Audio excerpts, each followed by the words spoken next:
Ladies and gentlemen, welcome to Anson and Paul's Big Movie Podcast. I'm Anson Chan. And I'm Paul Morgan. And today we are reviewing Burn After Reading. And Idiocracy. Anson, which would you prefer to start with?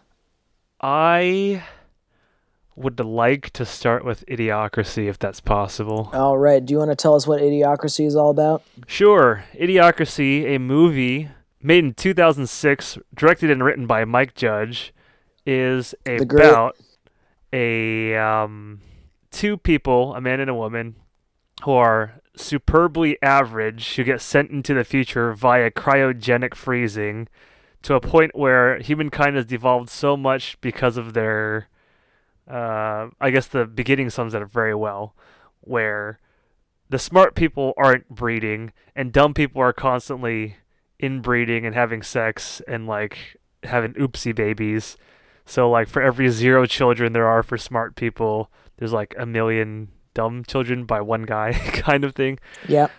And it kind of is a comedy post-apocalyptic film about a dystopic future where there's nothing but dumb people running the world, speaking in like half hillbilly, half valley girl, half like street slang, because culture and people have evolved so much where they find themselves in the far-off year of like 2500, 2500, something like that. Right? So, it is up to Joe Bowers, played by Luke Wilson, and Rita, played by Maya Rudolph, to undo all the crises of the future while tearing a portal open in time and going back to undo the future that is Aku.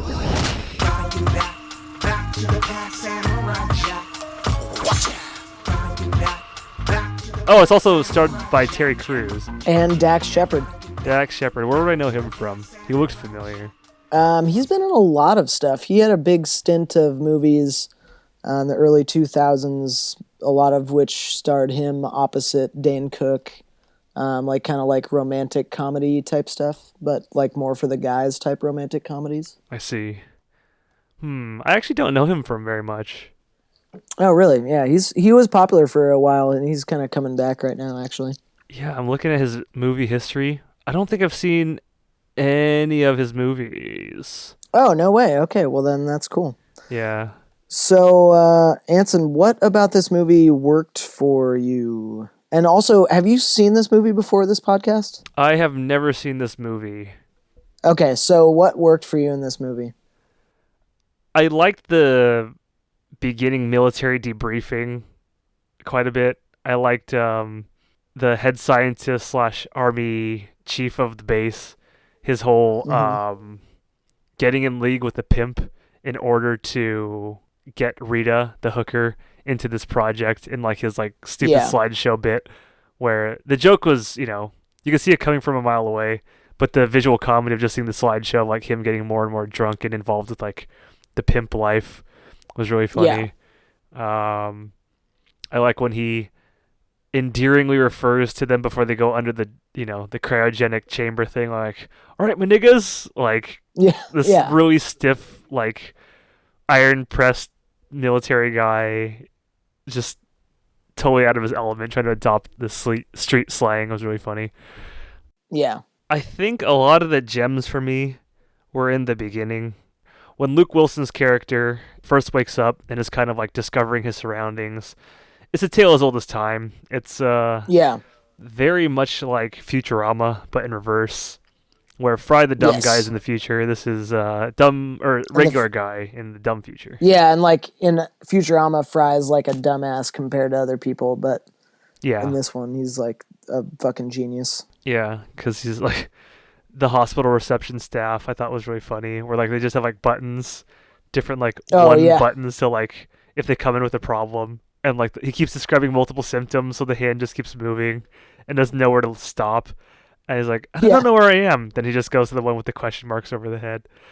I was amused by some antics. I'm trying to think of certain gags that worked for me. Everything being like super corporatized was funny. Like Carl's Jr. plays like, or is not doesn't play a lot. It has heavily referenced in this movie, where like the motto is just like so devolved. Carl's Yeah. Jr., we care about kids. Get the fuck out of here. Or something like that. I don't remember. Your kids are starving. Carl's Jr. believes no child should go hungry. You are an unfit mother. Your children will be placed in the custody of Carl's Jr. Carl's Jr. Fuck you. I'm eating.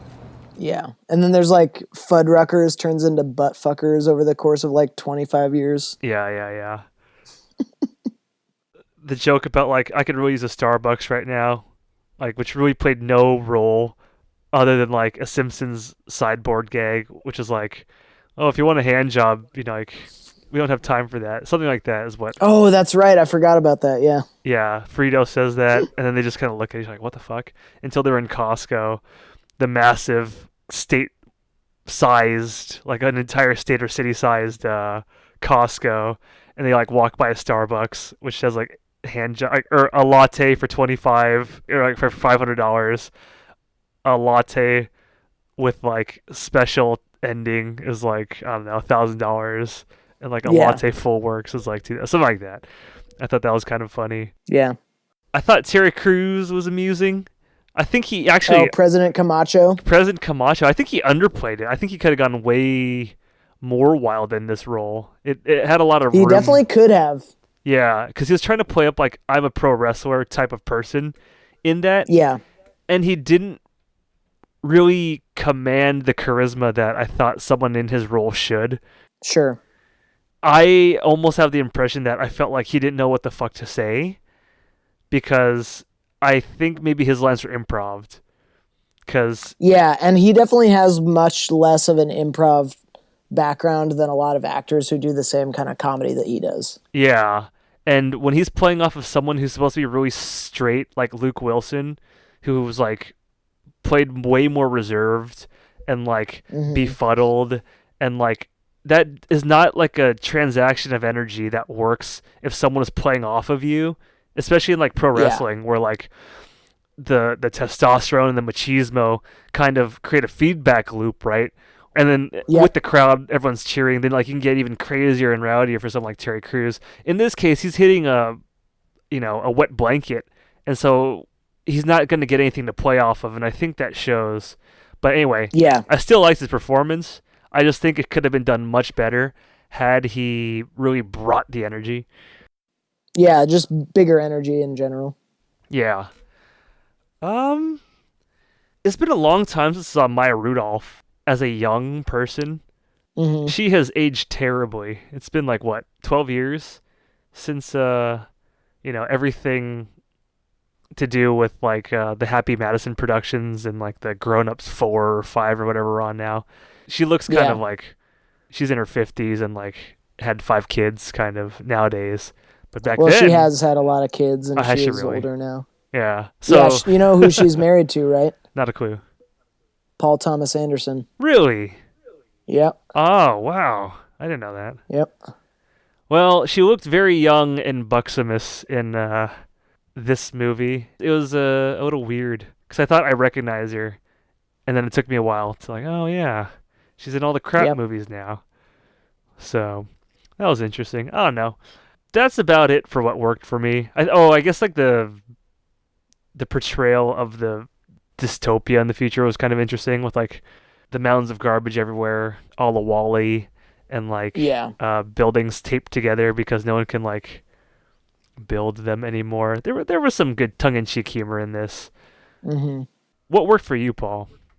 So for me, the most this is going to be way shorter than it deserves to, because I think this is a really solid flick. But the things that worked for me most were like the execution of the concept in general.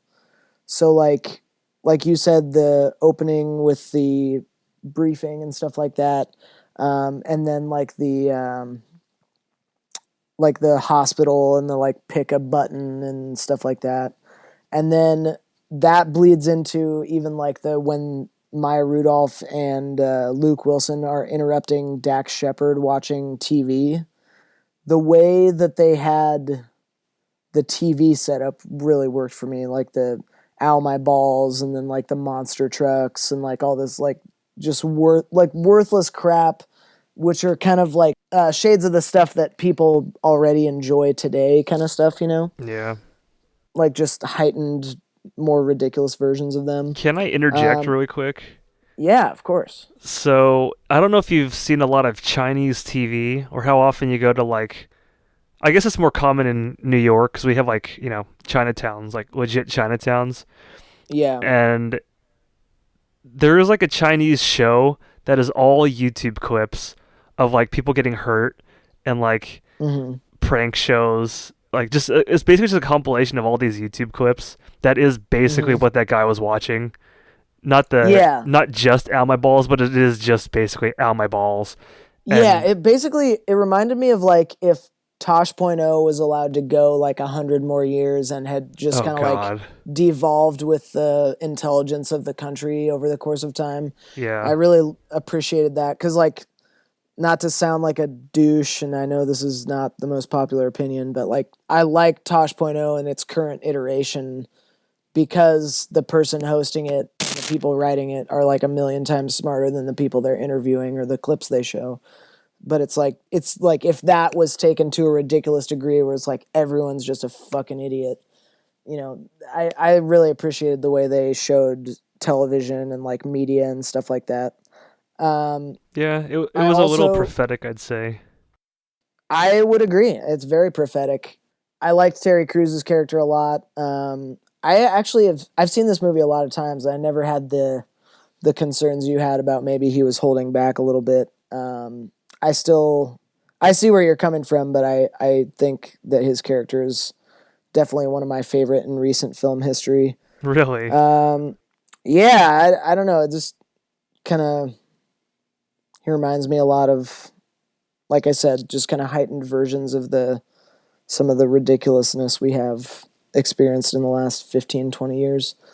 Probably one of my favorite things about this movie, the thing that worked the most for me, was the logical leap of like, people need electrolytes, plants need electrolytes, this sugar drink has a lot of electrolytes in it, so we give it to plants because it's got what plants. I just, like, that is so funny to me every time I think about it. I still sometimes in my personal life will say, it's got what plants need. It's got what plants crave. Just kind of, what's up? It's got what plants crave. Oh, that's what it is, what plants crave. I just love that. I don't know why. It just made me laugh so hard. And the whole like live video of him giving water to the plants and everyone's like freaking out about it. I thought that was hilarious. Most of what I liked or what worked for me in this is in the execution of the concept. I have some criticisms about the specifics, but I'll get to those later on, I think. Was there anything that didn't work for you in this? What didn't work and why? I have a lot of issues with this movie. Oh, go on. Tell me about them. It really beats you over the head with this message. It's a little preachy, and the joke stops landing that, like, he's surrounded by idiots after, like, 10 minutes into Idiot World, where everyone, like, that joke, that's basically the heart of all the jokes of this entire movie, is that one guy is rational, surrounded by, like, 100 Homer Simpsons that are each, like, at the exponential, like, 10th level of a Homer Simpson. And that joke can only get pushed so far as it's trying to critique culture that is valuing, like, bullying, 1 to 2 syllable word kind of, people, or, how they would engage with people. Not knowing how to, like, put a square peg in, like, a triangle hole kind of joke that you just keep seeing repeated over and over and over and over and over again in different forms. And so that, for me, it becomes very tiresome. And I think of, like, the show Dilbert, where, like, there's some good clips of the Dilbert show, and then you realize, holy shit, the whole fucking show is just Dilbert is so smart and rational compared to everyone else around him, and it gets really fucking preachy about it for, like, every fucking episode. It's like, dude, get the shit off. Get the shit out of here. It's way too much. I would even argue there's a lot of shows and or comics and or media that base themselves around the like there's one main character who sees all of the shittiness and everyone else is just inept kind of stuff. Yes. It's definitely Yeah. a trope. It's definitely a character that you see a lot. Yeah. But different shows, different movies, different people portraying that role, or writing for that role, I guess, too, can bring more out of it, or at least not fall into the same trap of, like, grandstand soapboxing without having, like, a variety of jokes. There needs to be more ebb and flow to it. It needs to move a little bit, because every single Sure. joke back to back to back to back to back is exactly the same thing, which is just, durr, but then I'll make $1 billion, but wait, and then thinking too hard, hurting themselves, and then something else happens. Yeah. And then the next one is like, but plants crave electrolytes. And then that joke actually went on, like, for me personally, that went on, like, way too long. That joke hit, like, the first 2 times, but they actually go around that table, and each person, like, at the table, so there's, like, 4 other people, I think they, like, each say it, like, twice, like, but the plants crave electrolytes, or, like, 1.5 times each. And I was like, dude, Yeah. come on. Like, I got the joke. Fair enough. Very fair enough. But, like, you don't need to show me that again. And then the next joke is like, oh, wait, you want to stop in here and get a hand job and forget the mission? And it's like, okay, here we go again. That's all there is. So, I unashamedly will say, at a certain point, not like, soon into the movie, after the halfway point, I turned it up to 1.25 speed, and then I turned it up to 1.5 speed, because it was just the same shit, and I was starting to get really tired of it. That is honestly my biggest complaint, but I like Mike Judge wrote King of the Hill, right? He wrote King of the Hill, Beavis and Butthead, Extract, Silicon Valley, bunch of shit. Office Space. Office Space is fucking great. Yeah. I loved Office Space. Later seasons of King of the Hill had this fucking problem of, like, you know how Colbert was funny when he was a satire of, a super right-wing Republican? Of like Bill O'Reilly. Yeah, of a Fox News, Bill O'Reilly type. Yeah. King of the Hill was super funny when it was, like, really super-duper redneck, right? Yeah. And then, like, kind of, like, playing the fools of all the Texans. That was really funny to watch. Until it devolved and it became, like, Hank is the straight guy in his group of idiot friends, and is the only one who could fix all of the problems by the end of the bungle that happens in the first, like, act, Yeah. And that's all it became. And it became very, I mean, not to say this is a bad thing, but it became very, like, left-leaning swaying, or left-leaning, like, soapboxing of, like, y'all are idiots for being so stupid, and, like, it's kind of hard to explain without having seen it recently, but it really got bad.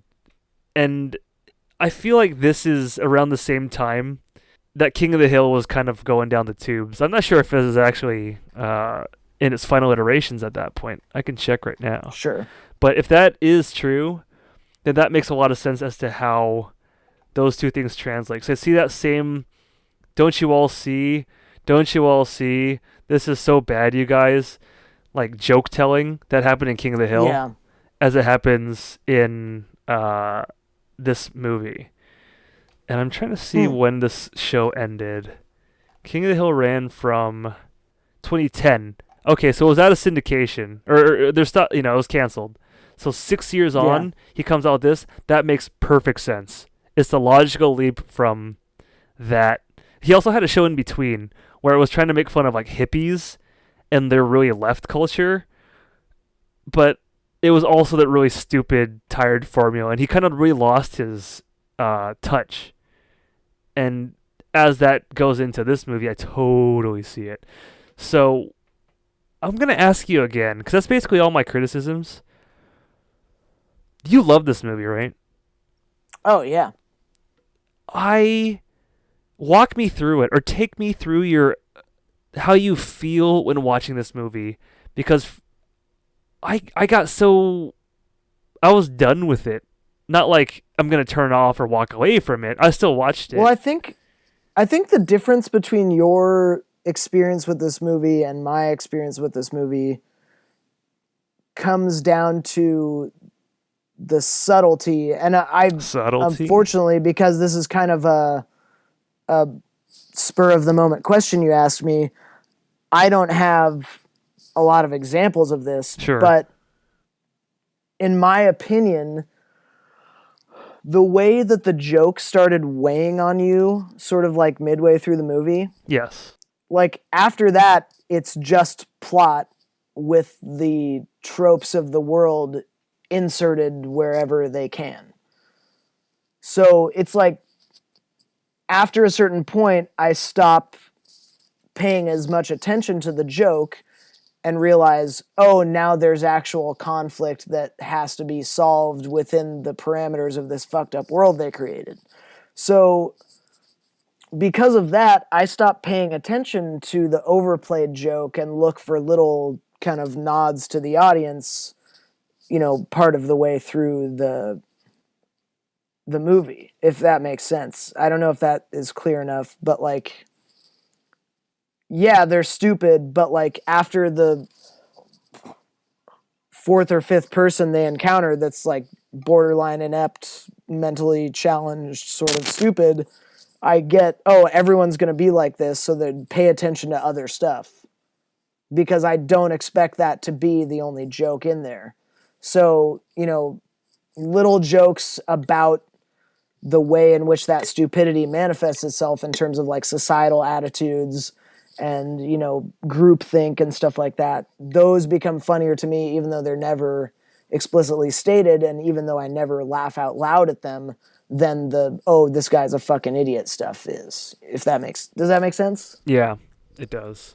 It's one of those things where it's like, Dr. Strangelove is another great example of this, where it's like, I don't laugh out loud at Idiocracy anymore, and I maybe didn't even laugh out loud that much the first time, but despite that being the case, I still find it to be incredibly funny. Like, Dr. Strangelove, I don't laugh at that movie at all, but it's still, to me, one of the funniest movies ever made. It's the same with this. It's like, I don't laugh out loud at this movie anymore, and I haven't since the first time I saw it, but it's still, you know, to me, very, very hilarious, and the way that the people in the society behave is only part of the joke. Because I think, I don't know if you've watched Silicon Valley, but that to me, along with Beavis and Butthead and the first few seasons of King of the Hill and a handful of other things, are why I think Mike Judge is one of the best writers of all time. It's like, he puts a lot more shit in there than he gets necessarily recognized for. Like, let's use Beavis and Butthead as an example. Like, for every person that watches Beavis and Butthead and thinks, oh, these guys are stupid and that's funny, there's another person who thinks, oh, this is a commentary on the MTV generation that was sold to the MTV generation, which makes it a million times funnier because it's all these, you know, stupid, you know, wannabe copycat MTV idiots being stupid and having no self-awareness and all that stuff. It's like, it's so much more to the joke than what you see on the surface or what you see on the screen. So it's more of a commentary kind of thing, is what you're saying. Yeah, I think most of his work is like that, where it's like, I almost distrust people who laugh out loud at a lot of Mike Judge's stuff. Like, Office Space is a great example. Like, I don't think there's any laugh out loud moments in that movie, but it's still hilarious to me, and I love it to death. But I know people who laugh out loud at it, you know? I'm one of those guys who laughs out loud at Office Space, but yeah, it's like, you know, spend time in a corporate environment and tell me that's not what happens every time a corporate restructuring happens. Oh man. Tell me those aren't archetypes of people that every person who's ever worked in an office has worked with. Yeah. Absolutely, I agree with you, but the jokes in Office Space are a third of what you're getting, and most people only ever appreciate the jokes. That's what I see this as.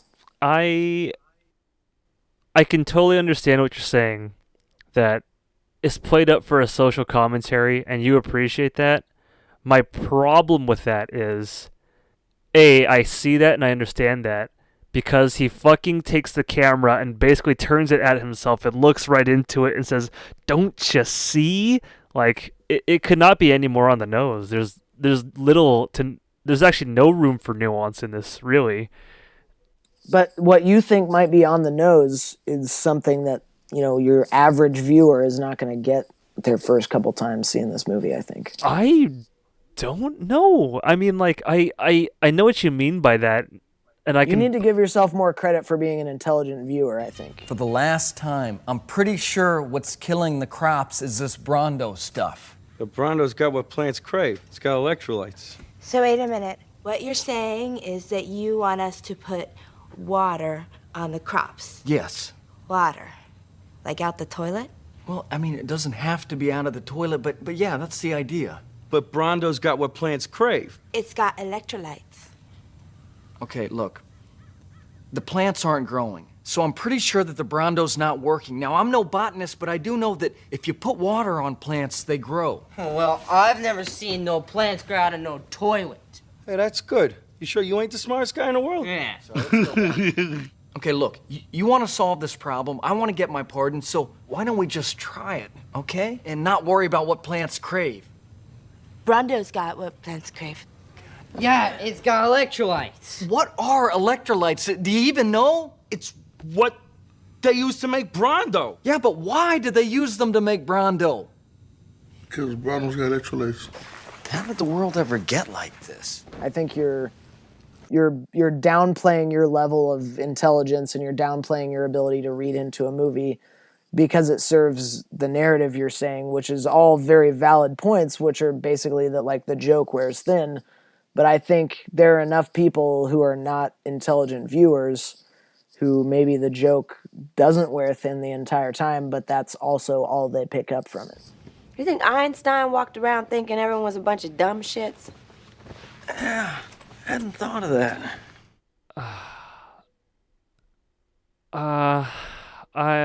I mean, I know that... That's just my opinion. You don't have to agree with me. No, I know. I know that, like, movies like Transformers do very well. Even movies like fucking Grown Ups, Adam Sandler's Trash Fires, make a ton of money. You know what I mean? Like, I get it. But when they serve to function as a social commentary, as King of the Hill fell into the trap of his later show did, this movie, Dilbert, those three examples at least, or however many. Mm-hmm. That message that they're trying to tell you doesn't really go into the movie that audience that you're saying might need the hammer to the head to see it, want to see necessarily. There's not enough of the other stuff in it that would make it interesting. So it just alienates the viewer who already gets that, who understands that, and doesn't attract the audience that is trying to, slap with a fish and throw a bucket of ice water at.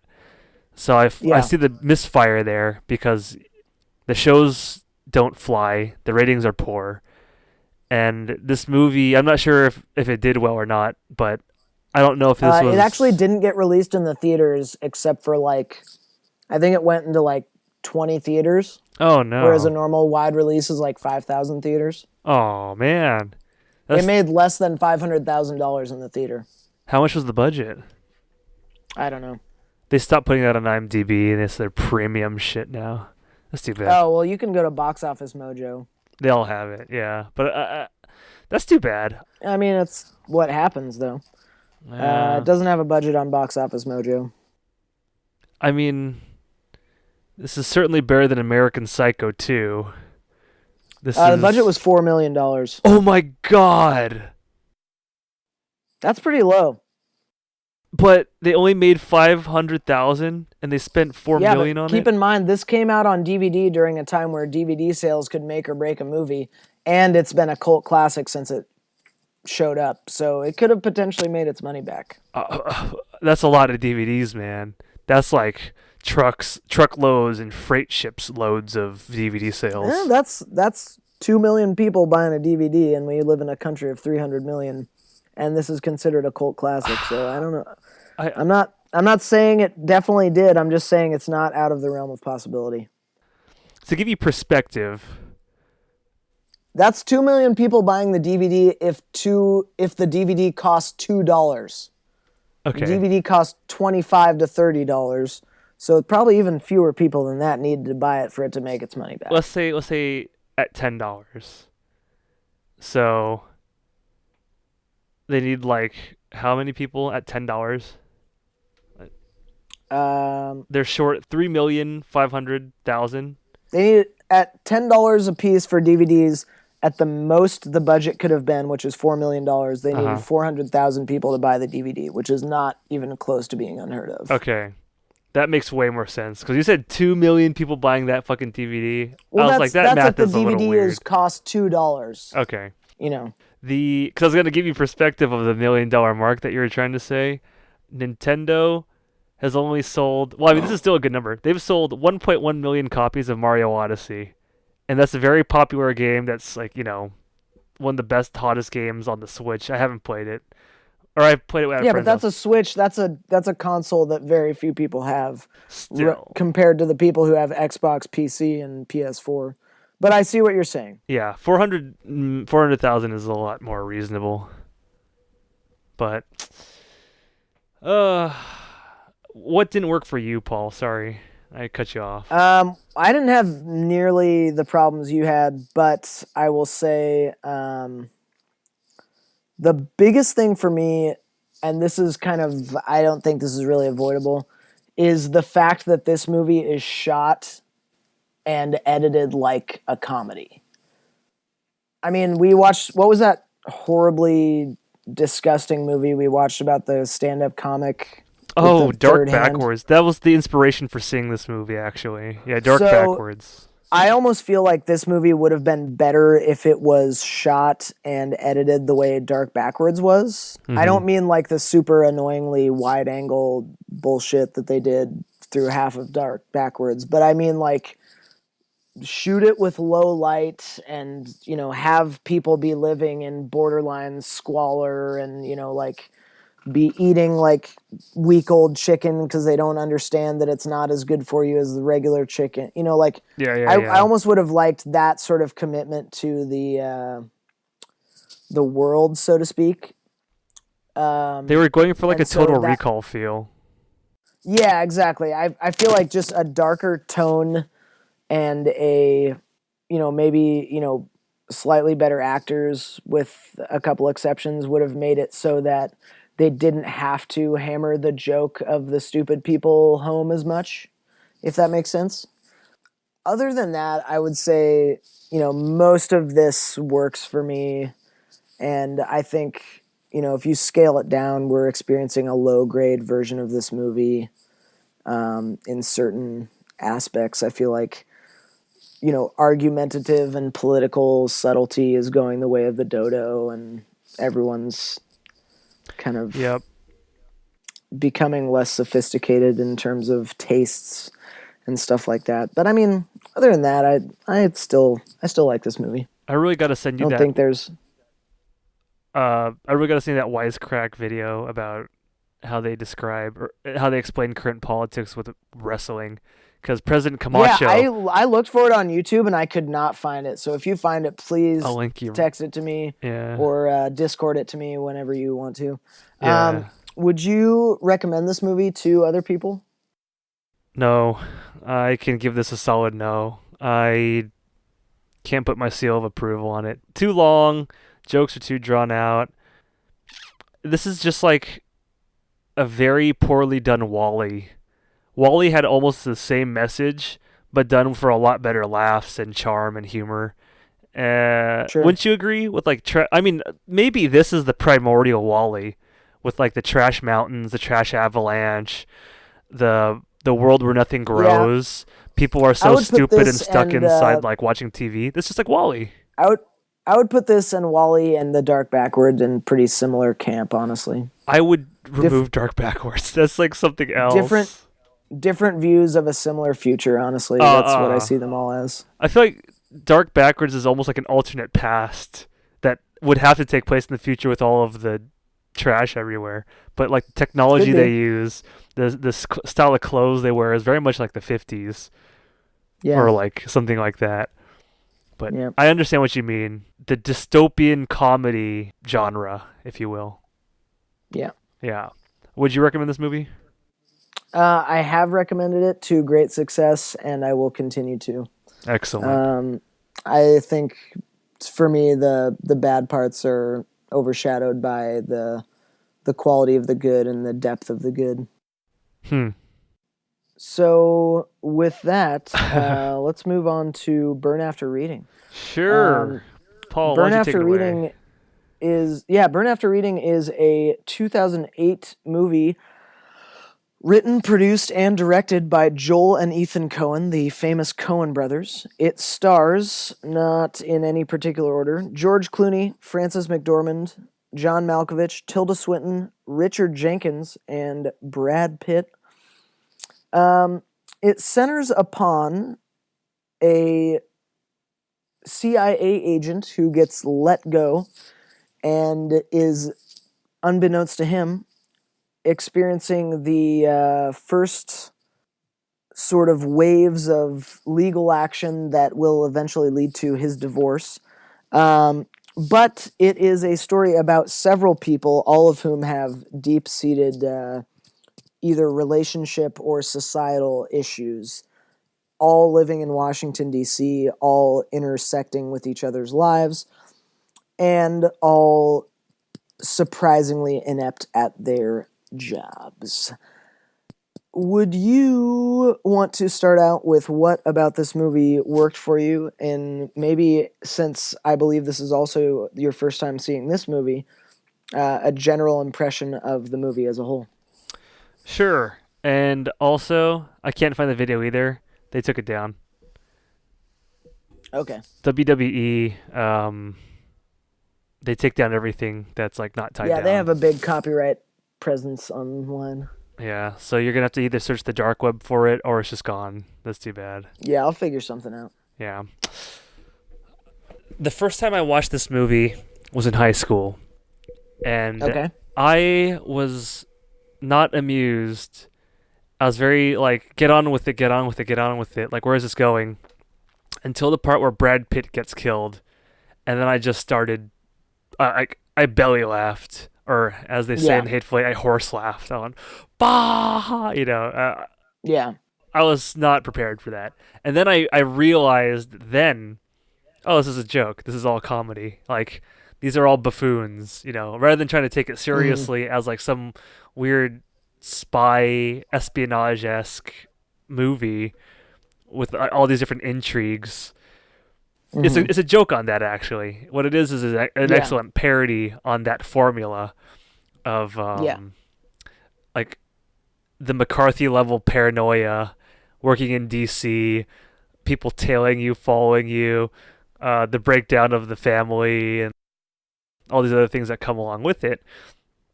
Yeah. I didn't realize that when I first watched it as a youngin', and that's the only time I watched it. But I ended up liking it a lot after I understood it. Sure. It recontextualized everything, and it got way funnier as the ball started rolling after I got the belly laugh. Watching it a second time now, all these years later, I fucking enjoyed the shit out of it. I was like laughing from beginning to end, or like smirking and chuckling. Yeah. And God, it's so clever. It's so fucking clever. Yeah. These are the Coen brothers who did this, right? Yep. It's got that Coen brothers feel. It's got that Coen brothers smell to it, that new car kind of smell. From the beginning shot where it pans out to like a satellite view of the globe as it pushes in on America into this like one building, into the CIA building. Like, it's so funny how like where in our first podcast, the Story of Job one, a serious man. Yeah. this is almost taking that and taking a shit on it. Like they're kind of making fun of their own formula and like being very overt with from God's point of view, this is all like horseshit. This all doesn't make sense. Even if you do understand everything, it's still just like, what the fuck? You know, like Yep. the ridiculousness and the idiocy that goes on. And to see all the intersecting bumblings and like kind of the deconstruction of the classic spy movie, or like where all these fates kind of intertwined for like one important event thing. None of that happens here. It's all done as a farce. Everyone just kind of like gets fucked over by one person specifically's selfishness, and for failing to see that they're all just very fucking selfish, and how that's like affecting like it's like hurting them and hurting everyone around them through their selfish deeds and desires, I should say. Oh man, what a joy to see Brad Pitt as a total goofball. I remember that the first time. Like, he's a very serious actor, but to see him like, he does that so well. He's fucking brilliant as a supporting character in this. George Clooney also as a little bit more of like a unsure, kind of neurotic, but still like devilishly like suave, was a really good portrayal of like his characters normally, but a little bit more like office workery, compensating a little bit kind of thing, you know? Yeah. Flashing his gun all the time, talking about his like his involvement with the service and all this stuff all the time. You know, it was really delightful.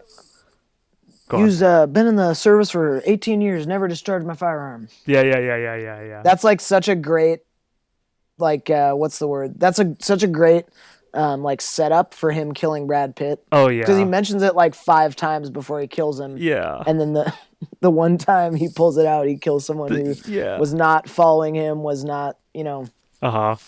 Had nothing to do with him, essentially. So fucking amazing. And how like Brad Pitt comes to like have no ID on him, and like all his suit labels are like cut out. That didn't like, actually ripped off. It didn't make sense when she said like, just so there's no trail of you in context, but it's perfect for the fucking joke when he's like, oh my god, I killed a spook. What the fuck are you doing here? Who? What the fuck are you? Like, to his dead body, he's just shouting at the dead body. It's so funny for that. Yeah. Oh my god. When she goes to the Russian embassy, that is fucking golden. God.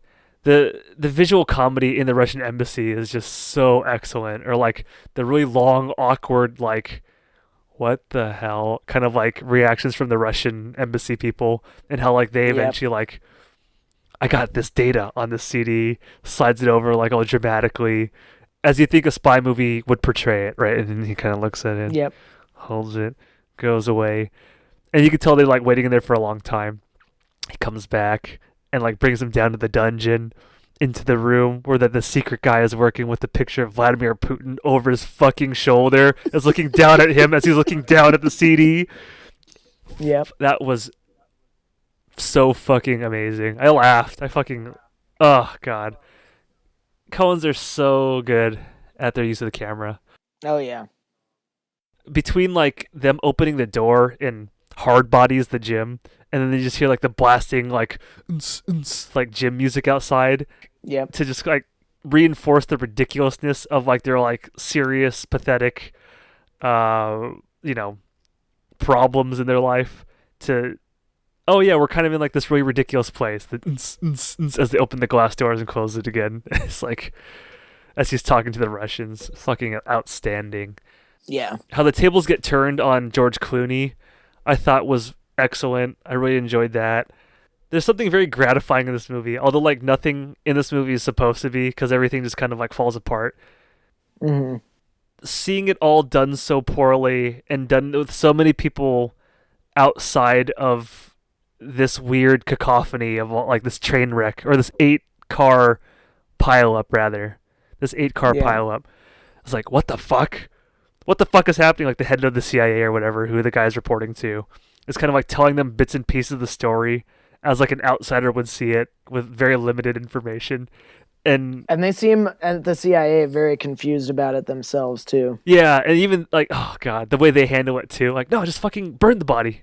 We don't want the FBI involved in this. Like those idiots. Yeah. Like everyone's fucking stupid. J.K. Simmons is such a good CIA director.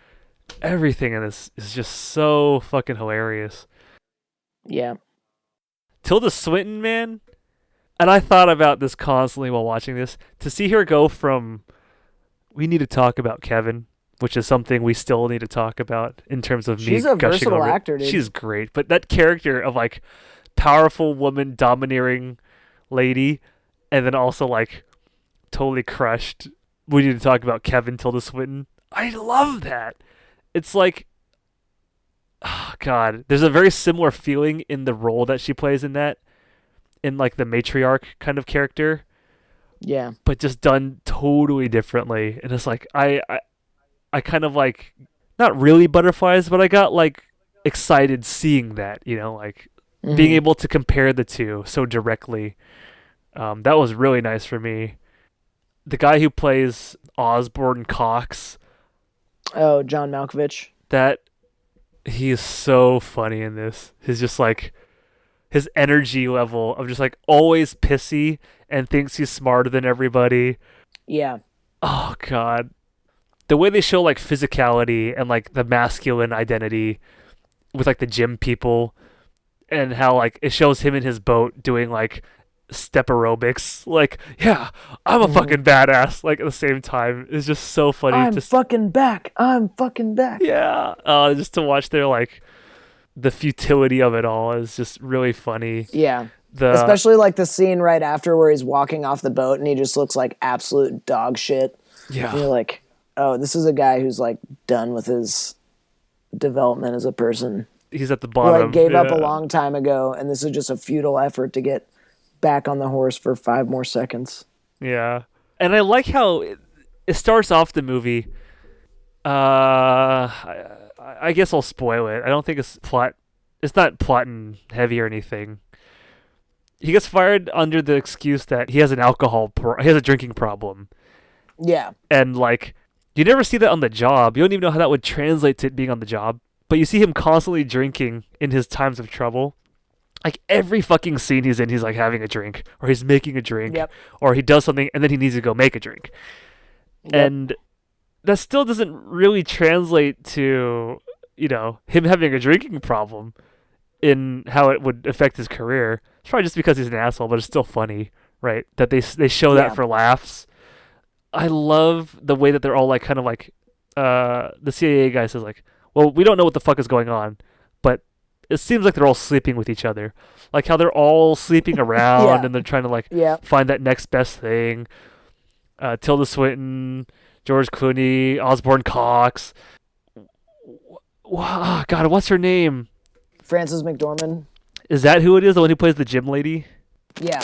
She is outstanding. Her like body image issues, her excuse like I need to do it for the job and all this other stuff, like and how she's just trying to like go on dates. Oh god, it's so funny to watch all these different levels or these different portrayals of kind of the same thing happening.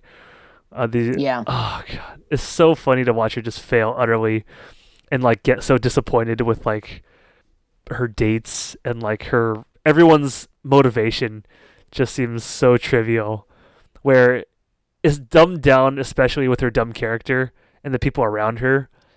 And like the smarter people, the more, you know, involved in the intelligence agency, more well off, more well educated. They have the exact same shit kind of problems, but it seems more intricate just because of the life they lead, and their level of awareness is a little bit different. They're not as self-aware, but they have like more shit going on where like they know they're being watched, or they know they have something better, or it's kind of the same shit. And that was really funny to see, like, it done on a totally base level, and how that creates its fucking train wreck, and how it's done at a high level, and is just this horrible fucking, like, in its own isolated train wreck. Fucking great. Loved it. Everyone had an amazing performance. The story is funny. The jokes land. The runtime is perfect. Like 90 minutes of just like Oh yeah, that could have been way bad if it went on for too long. it's like the Wolf of Wall Street's like first hour and a half is great. It's all just like this giant party, of like him rising to his, Wolf of Wall Street level, his Jordan Belfort level of just being like a trillionaire on Wall Street and like doing drugs and saying all these like really smarmy remarks about like basically all you gotta do is be a piece of shit. Like that's all really funny until it hits this fucking wall and then this just fucking drags for another hour and a fucking half and it becomes miserable. There's no more like comedy. It just kind of stops, right? Like it's just like, the movie just sucks after the first half. I kind of feel that way about Goodfellas too. I can totally see that. Once Henry Hill or whatever his name is starts having like a really good amount of success, like the next hour of the movie is like really hard for me to watch. It just seems like tedious compared to the, really intricately interesting and, constantly moving first half. Yeah. This movie could have easily fallen into that. Instead, it keeps its fucking pace the whole time. Yep. Very fucking impressive. I'm so glad because the Coen brothers have a great sense for stuff like that. God, this is basically the Coen brothers podcast, and for good reason. They make amazing movies. Like everything I think we've watched has been a delight. Yeah, really, and this is no exception. I think this is another, and it's funny because like when I was a kid, the first half bothered me so much, but now that I understand the joke, I almost consider this like a perfect movie. This is one of those movies where it's better to be mature when you're watching it, not because there are so many mature themes or whatever, but just because like the intricacy of dating as an adult and if you've seen enough people's like relationships fall apart due to infidelity and stuff like that, you have just so much more life context for the shit the characters are going through. Yeah, and watching people like as adults hit rock bottom too.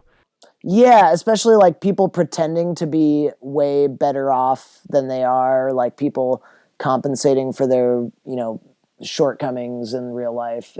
It's so good. Yeah, as a high schooler, I don't think I had the life experience yet to fully appreciate this movie as I am now, like 10 years later. Yeah. And that's also a really unique and really, in a, not a strange way, in a funny way, gratifying that I can track almost a personal level of growth in the way I perceive this movie just from the first time I saw it until now, kind of thing. Yeah, I totally agree. I can just see more. I understood more. And, like, it hits me more now. Like I said, the relationship aspects of, like, the dating life as an adult, totally different, as to what you've been growing up or what you've seen up until that point. You know what I mean? Yeah. Ah, God. Mwah. Great. Great fucking stuff. Paul, what worked for you in this movie? This is kind of another classic Coen Brothers movie where I don't think that anything didn't work for me. Some highlights, though, include just Brad Pitt's character was really refreshing because lots of context to go through. I am a big Brad Pitt fan. He's probably my favorite actor of all time. Really? That being said, I do not think he is the greatest actor of all time. I would agree with that. I think a lot of his stuff has kind of fallen flat for me. But this, like getting to see him play just this meat-headed, jerk-off, jock idiot he did such a fucking good job. And I think it must be said he's a jock with a heart of gold. Yeah, exactly. But also just like so fucking stupid. Like I think it's so funny how stupid his character is. Just all the characters' motivations were so grounded in reality. Even the people who I couldn't relate to, like the, intelligence people. I felt like anything that any of them went through in this movie just really hit very close to home for me because I'm like, this seems very real. even though it's hilarious given the context of everything going on around them. Mm-hmm. Brad Pitt's death is probably one of my favorite things in all of cinema ever. Just like the face he gives, and then the shot holds on him as the bullet enters his brain. Just like, that is so fucking hilarious. I really loved the ineptitude of the combination of him and Frances McDormand from the time they... I mean, I don't think this is spoiling anything. This movie's been out for a while, and it's pretty hard to spoil because not that much actually really happens, but the ineptitude of him and Frances McDormand, like, first off, thinking that they're being innocent in just, like, you know, wanting a Good Samaritan tax for doing something nice, and then turning that into blackmail within, like, 5 minutes of mentioning it, and then turning that into, well, I can get the Russians out here, and, you know, we'll sell it to them for even more money. And it's like, yeah, you're looking at a guy's bank records who his wife's divorce lawyer had her get. Like, no matter how confused you are by this data because you're idiots, this is nothing. Yeah. Like, it has nothing to do with anything. Just because and it's the like fact that it's all framed under like the memoir. Yeah. And then like they see like it must be code, it's a cipher because here are dates. Yeah. But it's like they're just transactions. Yeah, this is like just some bank records. And then like between that and like I don't know what that guy's name is, Richard Jenkins, I think is the actor. Richard Jenkins kind of falling in love with Frances McDormand, but still having to be hard on her as her boss was really funny. I love George Clooney's character in this movie. Oh, yeah. He was so funny, and George Clooney to me always plays like a version of himself. Like in his best movies, he's usually playing kind of like, just like George Clooney, you know? Mm-hmm. But the Coen brothers can always get out of George Clooney better performances than any other director. As you know, they directed Intolerable Cruelty, which had him in it, and they also directed Oh Brother, Where Art Thou, which had him in it. That was good. And Oh Brother, Where Art Thou and this are like two of my favorite George Clooney roles, and it's because the Coen brothers know how to get out of George Clooney what George Clooney is truly capable of. The cinematography was great, though I will say I would have loved to have seen what Roger Deakins could have done with this because he's their usual cinematographer, though Lubetsky's also one of the greats, so obviously they know how to pick him. The only other big highlight I will say is the dildo chair. If you have not seen this movie, I'm not going to explain what that means, but there is a slight story arc that revolves around a secretive project in some vein that ends up being something ridiculous, and then with the same ridiculousness and dedication with which it was created, it then gets destroyed, and it's fucking hilarious. I think that's just about all that I can think of that you didn't already mention. Was there anything that didn't work for you in this movie? No. Any problem that I have with it is like just the memory of me having a problem with it as a child or as a teenager. But those don't actually apply anymore because I can see it now. I can appreciate it now. Mm-hmm. I can be kind of nitpicky, but even then, that's like me actually reaching for stuff, and it's not really a detraction. In the beginning, when they have the Mormon guy say, "You have a drinking problem." You're fucking Mormon, Ted. Yeah. Next to you, we all have a drinking problem. Yeah, like that was funny. You don't see the Mormon again, but you see, like, everyone in this movie has like a reoccurring role, basically.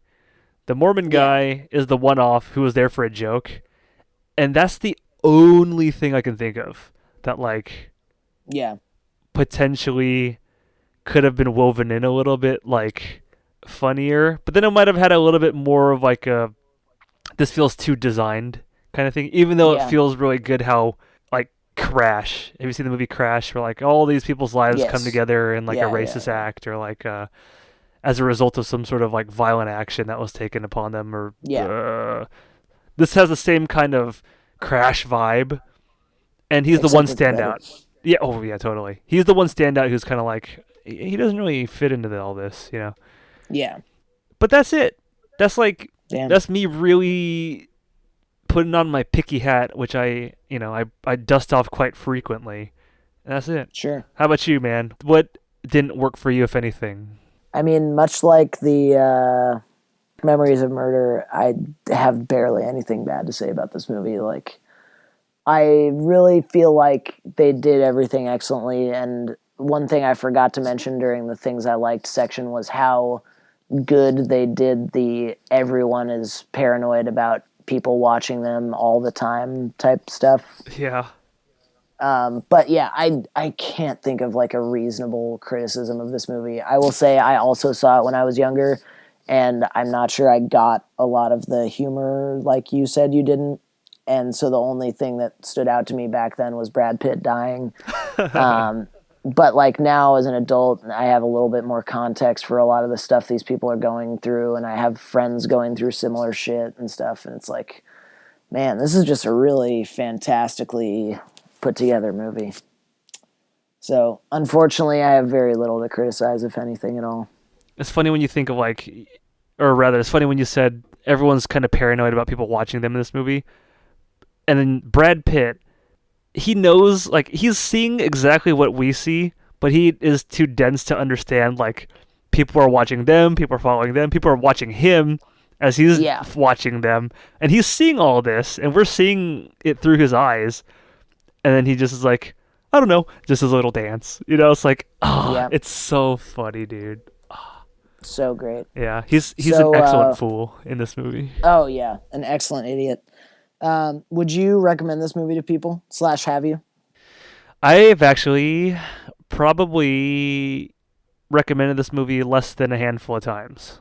Really? Yeah, because it escapes me. I can only remember it from that one time in high school, and of all the other movies that I can think of recommending, it never comes up to me. Now, this will be a solid recommendation movie. I'll point people in this direction if this ever comes up in conversation. Loved it. Surely. I think especially people our age can really get a lot out of it. And it's funny that we watched Idiocracy alongside Burn After Reading. Both dark comedies, comments on like larger societal things. Mm-hmm. One is just done. It's not fair though. It's the Coen brothers versus late season King of the Hill. The Coen brothers are two of the greatest filmmakers of all time. Yeah, it's not fair. It's not fucking fair. So no. It's framed very unfairly because I saw Burn After Reading before I saw Idiocracy, and I think that really hurt my watch of Idiocracy. Oh, I wouldn't be surprised if that was the case at all. Yeah, so I would definitely recommend this movie, and if you're going to watch Idiocracy, I'd recommend you to watch it after that. Paul, would you recommend Burn After Reading?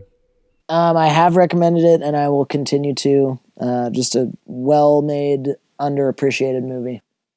100%. Yeah. And with that, I have been Paul Morgan. And I've been Anson Chan, and thank you for listening to another episode of Anson and Paul's Big Movie Podcast. We will see you all next time. Next time. Bye, everybody. Bye-bye.